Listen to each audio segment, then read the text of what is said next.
Bom, gente, hoje nós iremos iniciar o módulo 3, tá certo? Frente A. Então, nós iremos começar com as funções inorgânicas. Quais são as funções inorgânicas?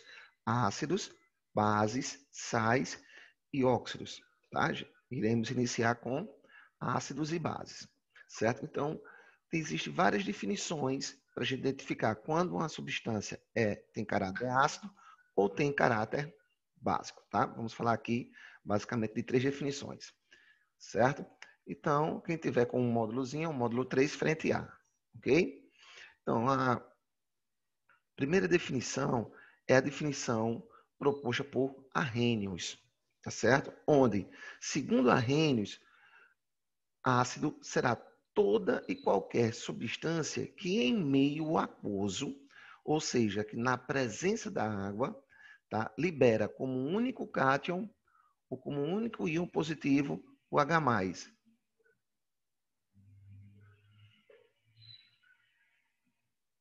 Tá certo, Janta, tá certo, tudo tranquilo. Ok? Bom, certo? E base vai ser toda e qualquer substância que em meio aquoso libera como único ânion o íon hidroxila ou oxidrila, que é o grupo OH-, certo? Bom, veja só, o que eu tenho que lembrar aqui? Cátions são os íons positivos. Então, quando eu falo único cátion, eu estou falando de um íon positivo, H+, tá? E ânions são os íons negativos. Ó, no caso das bases, o grupo hidroxila, que é o grupo OH-, tá? Mas existem outras definições de ácido e base, certo? Essa é a definição que a gente vai trabalhar mais, que é a definição mais aceita, que é a de Arrhenius, tá certo? Então, para Arrhenius, ácido, toda substância que na presença da água libera como único cátion o íon H+. Veja aqui o exemplozinho aqui do HCl, ó, do nosso lado direito, tá certo? Então, sofre ionização, né? Eles não eram íons e agora na presença da água, né? Ou seja, em meio aquoso, forma-se íons. Então, veja que aqui no caso do HCl nós formamos 2 íons, o íon H+, que é o íon de hidrogênio, e o íon Cl-, que é o íon cloreto. Veja que dos dois o positivo é quem? O H+. E não tem nenhum outro íon positivo. Então, coloquei o camarada na água, ele liberou como único íon positivo, como único cátion, o H+, esse camarada é um ácido. Então, por definição, o HCl, ó, tá? Só gerou como único íon positivo o H+, o outro íon é negativo, certo? Então, o HCl é um ácido. Bem, o H+ também pode ser representado pelo íon hidrônio, ó, H3 ou mais, que na realidade é isso que acontece. Quando a gente coloca, tá, o HCl na presença da água, o que acontece? O hidrogênio, né, o íon H+, se adiciona à molécula da água, formando o íon H3 ou mais. Então, H+ ou H3 ou mais é a mesma coisa, tá bom? Embora sejam íons diferentes. Aqui é o íon de hidrogênio, também chamado de íon hidrogênio iônico, e o H3 ou mais é o íon hidrônio, tá? Então, coloquei o camarada na água, gerou H+ ou H3 ou mais, que é a mesma coisa, tá? Indica a mesma situação. Esta substância é um ácido. Veja Show. agora. Oi. E de onde, que ainda não entendi, de onde surgiu o H3?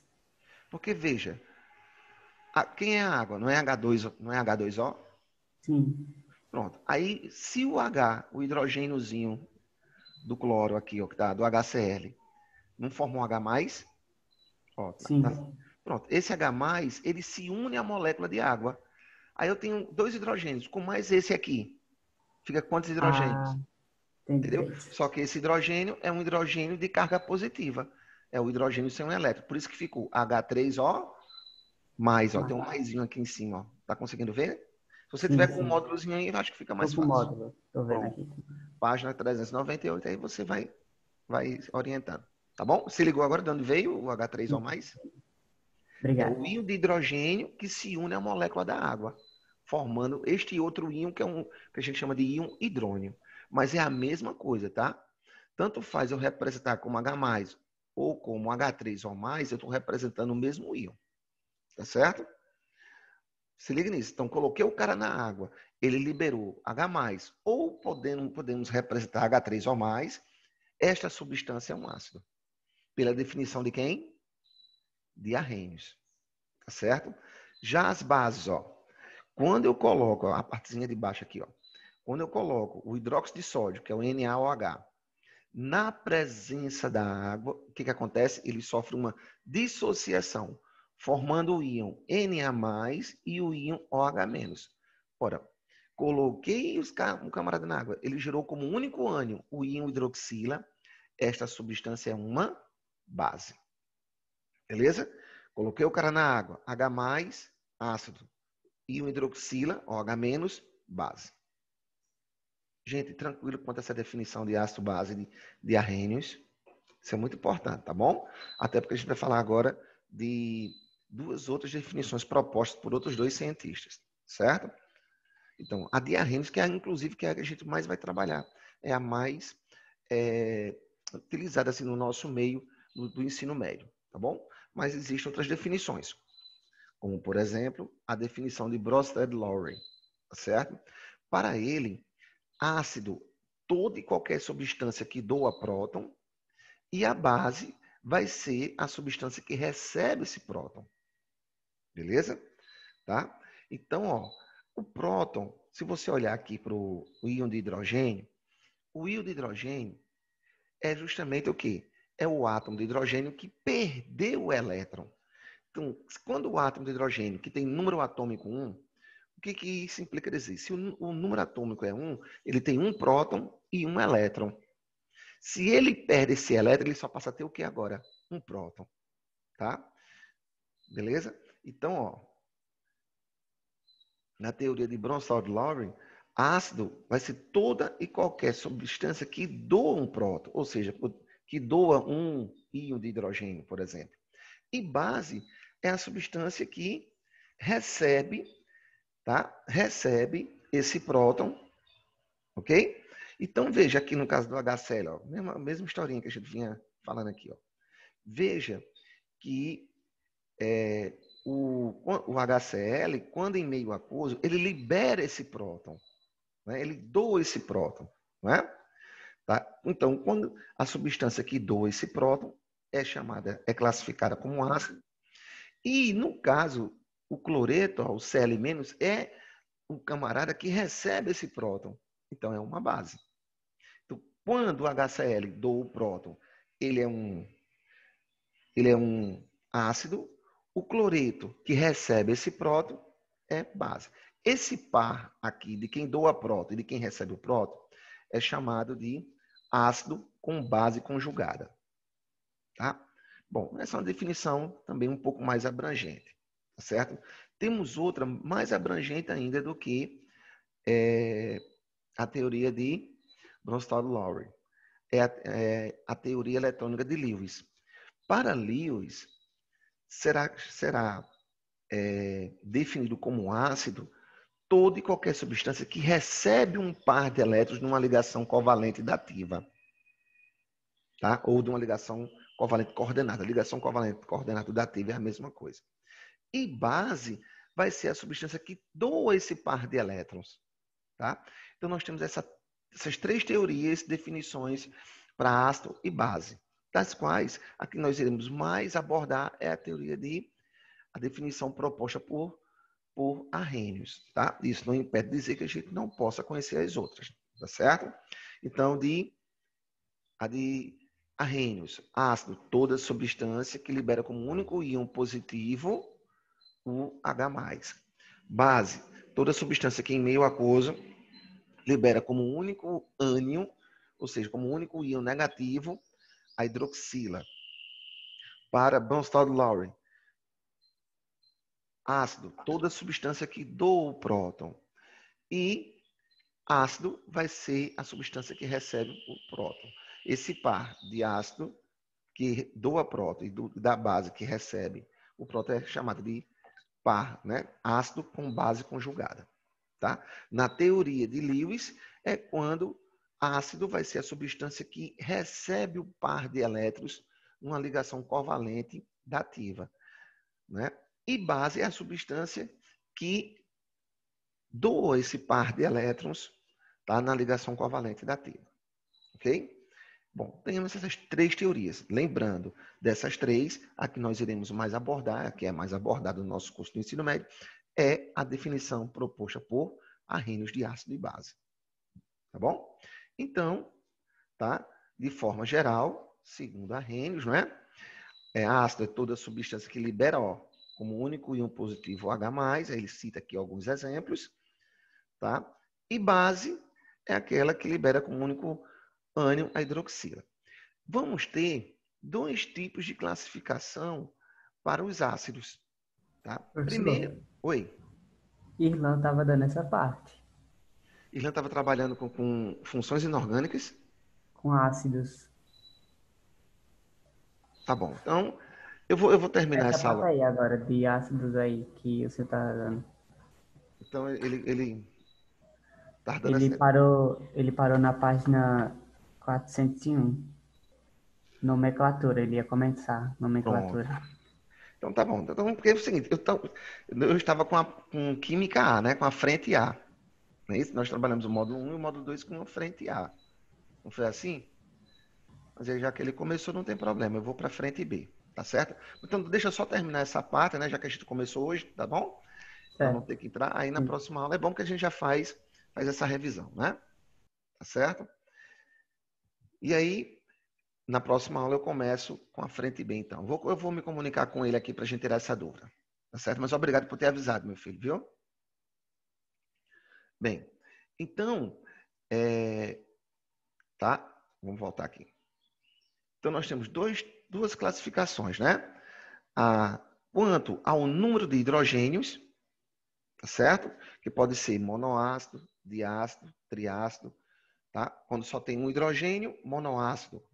Quando só libera um H+, ó. Quando só libera um íon de hidrogênio, monoácido. Quando libera 2 íons de hidrogênios, diácido. Quando libera 3 íons de hidrogênios, triácido, tá? E assim sucessivamente, tá certo? Ok? Quando se libera mais do que 3 íons, a gente chama de poliácido, tá bom? E quanto à presença do oxigênio, nós temos os hidrácidos, que são ácidos que não têm o oxigênio na sua molécula, e os oxiácidos, que contêm o oxigênio em sua molécula. Tá? Então, classificação dos ácidos. Primeiro, quanto ao número de hidrogênios, pode ser monoácido, diácido, triácido ou poliácido. Tá? E quanto à presença do oxigênio na molécula, que pode ser hidrácido, quando na molécula não se tem o oxigênio, e o oxiácido, que é quando na molécula tem o oxigênio, certo? Bom, quanto ao grau de ionização. Ora, o grau de ionização, através dele, nós podemos determinar a força de um ácido. Tá? Quanto maior o grau de ionização, mais forte é o ácido. Tá? O grau de ionização, eu posso determinar pela razão entre o número de moléculas que sofreram ionização pelo número de moléculas que foram dissolvidas. Tá? Esse grau de ionização, se ele estiver acima, igual ou acima de 50%, ele é um ácido forte. Se ele estiver entre 5% e 50%, é um ácido moderado. E se for igual ou menor que 5%, ele é um ácido fraco. Certo? Outra maneira de nós determinarmos a força de um ácido, no caso dos hidrácidos, eu só tenho que me preocupar com 4 deles, que são os elementos da família 7A da tabela periódica, que é o flúor, o cloro, o bromo e o iodo. Tá? Dos quais o flúor vai formar um hidrácido moderado, o cloro, o bromo e o iodo vão formar hidrácidos fortes. Qualquer outro hidrácido que não seja um desses 4 vai ser um hidrácido fraco. Quanto aos oxiácidos, a gente determina a diferença entre átomos de oxigênio e hidrogênio. Essa diferença que nós iremos chamar de X. Se essa diferença for igual a 3 ou 2, o ácido é um ácido forte. Se essa diferença for igual a 1, o ácido é um ácido moderado. Se essa diferença for zero, o ácido é um ácido fraco, tá? Agora, quando nos é fornecido, tá? Essas duas grandezazinhas aqui, ó, o quanto de moléculas de ácido eu consegui dissolver em um recipiente, em um volume de água, e o quanto dessas moléculas sofreram ionização, ou seja, eu tenho condições de determinar o que a gente chama de grau de ionização. Aí a gente segue esse critério, tá? O certo mesmo é nós determinarmos através do grau de ionização, tá bom? A força de um ácido. Bom, e aí, ó, veja aqui um exemplo bem simples. Né? Foi colocado em um sistema 1.000 moléculas de ácido bromídrico, HBr, onde 940 moléculas se ionizaram. Então, número de moléculas ionizadas pelo número de moléculas dissolvíveis, 0,94. Veja que o grau de ionização do HBr, do ácido bromídrico, é muito elevado, ó, 94%. Ó. Beleza? Então, acima de 50% é um ácido forte. E quanto maior o grau de ionização, mais forte é o ácido. Ok? Tá? Bom, aqui, ó, o esqueminha que nós falamos, tá certo? Ó, no caso dos hidrácidos, eu só me preocupo com 4 deles, né? Que são os formados pela família setiara tabela periódica. O flúor, o cloro, o bromo e o iodo, ó, dos quais o flúor é um hidrácido moderado, o cloro, o bromo e o iodo são ácidos fortes e qualquer outro hidrácido que não seja formado por um desses 4 elementos vai ser o quê? Um hidrácido fraco. Aqui o exemplo o H2S, que é o ácido sulfídrico, e o HCN, que é o ácido cianídrico, certo? Então, no caso dos hidrácidos é bem simples. Já no caso dos oxiácidos, a gente vai determinar a diferença entre átomos de oxigênio e de hidrogênio presente no ácido. Se essa diferença for 3 ou 2, o ácido é um ácido forte.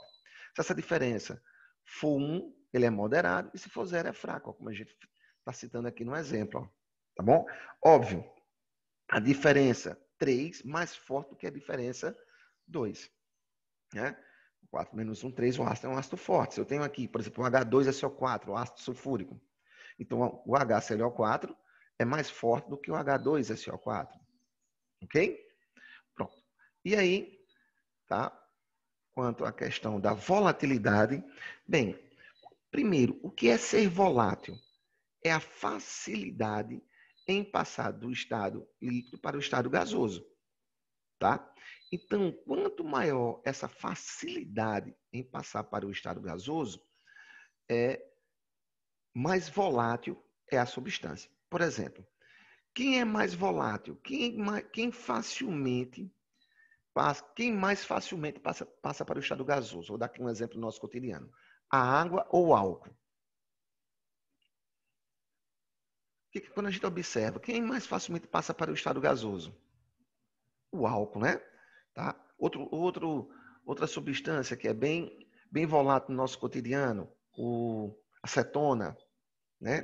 Pessoal aí que pinta as unhas, né? Que faz a sepsia aí das unhas, vê isso, né? A manicure vai lá, tem todo o cuidado do mundo, e assim que ela usa, ela fecha logo o vidrinho lá da acetona, né? Por quê? Porque é um líquido muito volátil, uma substância muito volátil, facilmente passa para o estado gasoso, tá? Então, alguns ácidos, tá? Como o ácido fluorídrico, o HCN, ácido cianídrico, são ácidos voláteis. Por isso que em laboratório, quando se trabalha com esses ácidos, com essas substâncias voláteis, a gente trabalha embaixo de uma capela. A capela é como se fosse um sugar, né? Ela serve para tirar esses gases, né? Esses vapores dessas substâncias que, imagina você respirar vapor de ácido fluorídrico, por exemplo, né? Ou de ácido sulfúrico. Não é isso? São substâncias bastante corrosivas, né? Nocivas, tá bom? Aí temos aqueles ácidos que são os ácidos fixos, tá? Que são pouco voláteis, não é isso? Certo? Que é o caso do ácido sulfúrico e do ácido fosfórico, tá? Certo? E aí entra-se na questão da nomenclatura dos ácidos. No caso dos hidrácidos, tá? A nomenclatura é muito simples. você vai pegar. Primeiro, se é ácido, tem que preceder a palavrinha ácido. Tá certo? Aí, nome do elemento mais a terminação hídrico. Tá? E aí é o seguinte, quando o nome do elemento termina em vogal, você suprime a vogal. Por quê? Porque o sufixo, ele já começa com uma vogal. Então, veja só. HCl, ácido. Qual é o elemento que está formando esse ácido? O cloro. Né? Veja que não ficou clorohídrico, né? Ficou ácido clorídrico. Tá certo? Então, aí o PAC, né, União Internacional de Química Pura Aplicada, recomenda que a gente faça isso. Se o nome do elemento termina em vogal, você tira. Por quê? Porque o nome do sufixo, trabalhado para indicar os hidrácidos, já começa com uma vogal. Tá? Veja o caso aqui do bromo. Né? Ácido, não ficou bromohídrico, né? Ficou bromídrico. Tá? Veja que o caso do ácido sulfídrico. Por que sulfi, já que o S é o símbolo do enxofre? Porque a gente usa o nome dele em latim. E aí, o nome do enxofre em latim é sulfur. Por isso que ficou ácido sulfídrico, né? E não ácido enxofídrico, tá bom? Tá? No caso do ácido cianídrico, esse ânion aqui, CN, é chamado de cianeto, tá? Então, por isso que é ácido cianídrico. Ok? Bom, já no caso dos oxiácidos, aí a gente muda um pouquinho a regrinha. A gente vai ter que determinar o número de oxidação do elemento central. Tá certo? Dependendo do número de oxidação do elemento central, o ácido pode ter prefixo e sufixo, pode ter apenas sufixo. Aí, dependendo do número de oxidação, aí vai variar o prefixo e o sufixo que a nomenclatura do ácido vai apresentar, certo? Bom, então deixa eu só ver aqui. Pronto, aqui, ó. Tá?